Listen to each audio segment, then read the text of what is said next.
taşındık çünkü Biz bir problem yaşadık. aslında eğitim yoluyla gelmek en kolay yol ama Herkes sosyal, herkes bir aktivite yapıyor. Hepinize merhaba arkadaşlar. Almanya'ya taşındık ve bu videoda size nasıl Almanya'ya taşındığımızı ve ne süreçlerden geçtiğimizi anlatacağız. Bir de neden?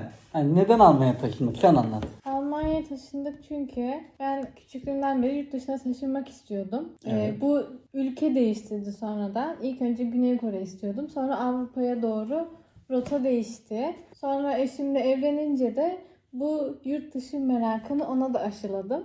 Evet, bana da aşıladı. Bende de biraz merak vardı ama Afra kadar değil. Ben daha çok böyle Kazakistan'ı falan araştırıyordum çok eskiden ama. Merak ediyordum diğer Türk ülkelerini falan. Ama hani böyle göç amaçlı çok ciddi bir şekilde bir düşünce değildi tabii. Biraz daha böyle meraktı benimkisi. Biz evlendiğimizden beri zaten hep böyle yurt dışını falan araştırıyorduk. Sonunda Almanya oldu. Kısmetimizde Almanya varmış. Yaklaşık 5-6 yıldır zaten istiyorduk. En çok da son 2 yıl hani Almanya'ya gelmek için aktif olarak para biriktirdik. Yani yüklü bir miktar gerekiyor zaten Almanya'ya taşınmak için. Öncelikle bundan haberdar olun. Biz neden Almanya'yı seçtik? Çünkü araştırdığımız videolardan, işte gördüğümüz içeriklerden Almanya'nın diğer ülkelere kıyasla daha huzurlu, daha güvenli olduğunu düşündük. Mesela biz kamp yapmayı seviyoruz. Almanya'da kamp alanları çok fazla. Bu da bizi etkiledi. Sosyal hayatla ilgili şunu demek istiyorum. Bazı insanlar Almanya'da hayat yok, sosyallik yok diyor. Biz geldiğimizden beri geziyoruz,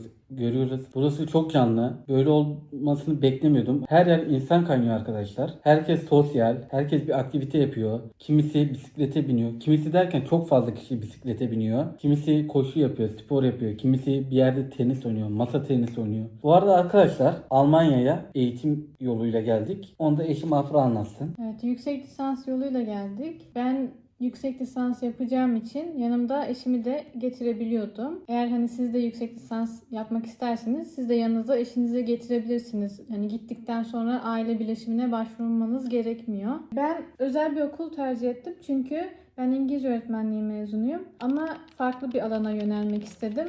Zaten son zamanlarda bildiğiniz gibi oyun içerikleri üretiyorum ve oyunlara ilgiliyim. Bu yüzden de oyun tasarımı bölümünü tercih ettim. Özel okul olunca da tabii ücretli oluyor. Devlet okullarında genelde sömestr başı 300 euro gibi bir ücret oluyor. Özel okul tabii ki daha fazla. Ben İngilizce bir bölüm okumak istediğim için Berlin School of Business and Innovation okulunu tercih ettim. Bu okulun hem Berlin hem Hamburg kampüsü var. Hamburg kampüsü olduğunu öğrendikten sonra zaten direkt Hamburg tercih edelim dedik. Ve iyi ki de öyle yapmışız. Zaten bu okula da danışman aracılığıyla başvurduk. Biz okuldan kabul mektubu geldikten sonra bloke hesabı yatırdık. Gerekli belgeleri sisteme yükledik. Ayrıca artık belgeleri tek tek götürmeniz gerekmiyor elinizde. Sisteme yükleyebiliyorsunuz. Benim okulumun başlangıcı aslında Şubat'tı. Yani sömestrın başlangıç tarihi Şubat'tı. Okulun derslerin başlangıcı 16 Mart'tı.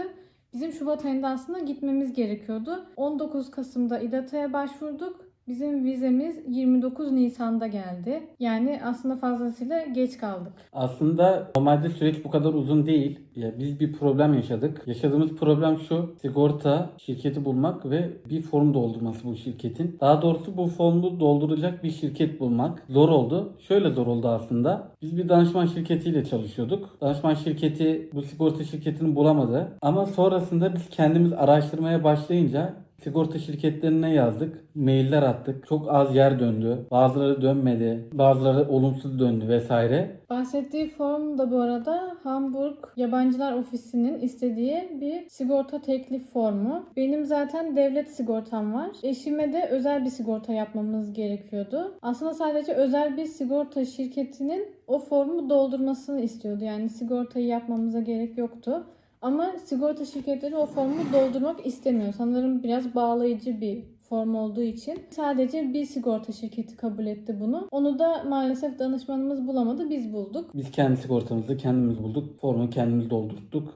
Eğer danışmana kalsaydı biz hala muhtemelen gelemeyecektik arkadaşlar. Neyse ki danışmanımız ücretli bir danışman değildi. Okula öğrenci bularak komisyon kazanan bir danışmanlık şirketiydi. O yüzden danışmana bir ücret vermedik. O konuda içimiz rahat. Yani benim de size nacizane tavsiyem arkadaşlar, eğer bu yola girdiyseniz, danışmanla anlaştıysanız tamamen danışmana güvenmeyin. Tabii hiç güvenmeyin demiyorum. Danışman bir yerde bir şey yapıyorken siz de arka planda araştırmanızı yapın. Danışmana çok güvendiğimiz için 2 ay geciktik. Biz böyle bir sorun yaşadık. Sizler yaşamazsınız umarım. Bu arada sanırım Berlin kira sözleşmesi istemiyor ama Hamburg bizden istedi. Biz 3 aylık bir kira sözleşmesi yaptık. Bu kira sözleşmesini gönderdik.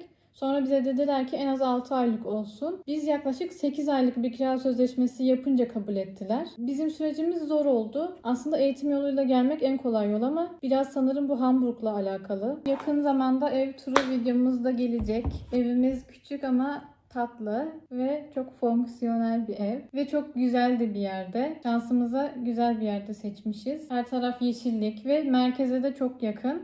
Hani alışveriş yapacağımız yerler bize çok yakın. Bizim sokağımız ise çok sessiz, sakin bir sokak. Çok detay vermeyelim. Ev turu videosu çok güzel olacak arkadaşlar. Ev küçük ama çok kullanışlı bir ev. Bu arada şansımıza ev sahibimiz Türk denk geldi. Biz yaklaşık bir 15 tane eve başvurduk. Sadece biri kabul etti. Almanya'ya gelmeden ev tutmak çok zor.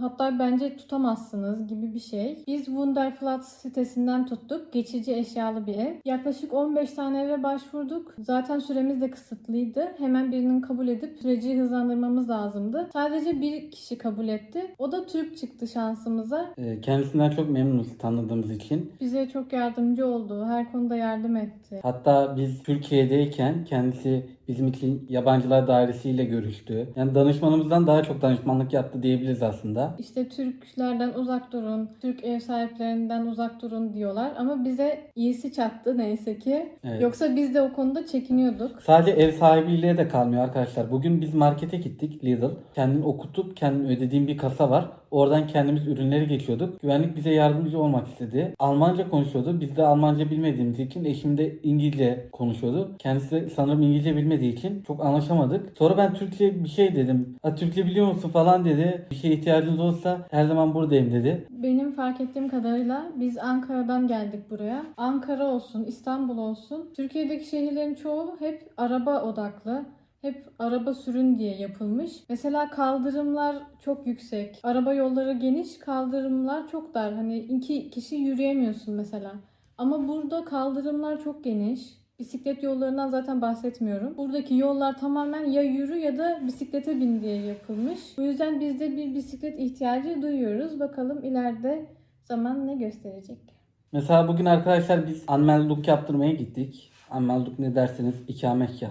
Anmeldung olmadan hiçbir şey yapamıyorsunuz. İşe de giremiyorsunuz. Hiçbir şey yapamıyorsunuz arkadaşlar. Bizim evimizden yaklaşık 5,5 kilometre gibi bir şeydi. Uber uygulamasından bisiklet kiraladık. O da dakika başı ücret talep ediyor. Bu bisikletlerle gittik. Yaklaşık yarım saat sürdü. 5,5 euro civarında bir para ödedik. 5,5-6 euro. 2 kişi olunca tabi 6-6-12 oldu ama bence gayet uygun fiyatlı. Tek kişi olursanız özellikle çok uygun oluyor. Zaten burada yollar %90 düz diyebilirim yani. Yokuş yok gibi bir şey. O sistemi de çok sevdik. Buradan 5,5 kilometre boyunca Amelduk yaptırdığımız yere hiçbir sorun yaşamadan, hiçbir tehlike yaşamadan, Canımıza kast olmadan. hiçbir korku, endişe, herhangi bir şey yaşamadan arkadaşlar buradan oraya ulaştık. Keşke bizim ülkemizde de böyle olsaydı. Ayrıca burada ırkçılık olduğunu söyleyen kişiler için de şunu söylemek istiyorum. Tabii biz geleli az oldu ama şu ana kadar hiç ırkçılıkla karşılaşmadık. Mesela Anmeldung yaptırdığımız yerdeki kadın bize çok samimi davrandı. Zaten odaya girer girmez Almanca bir şey söyledi. Ben de İngilizce konuşabilir misiniz diye bir ricada bulundum. Güler yüzle tabii ki dedi. Kaydımızı oluşturduktan sonra da Hamburg'a hoş geldiniz gibi bir şey söyledi.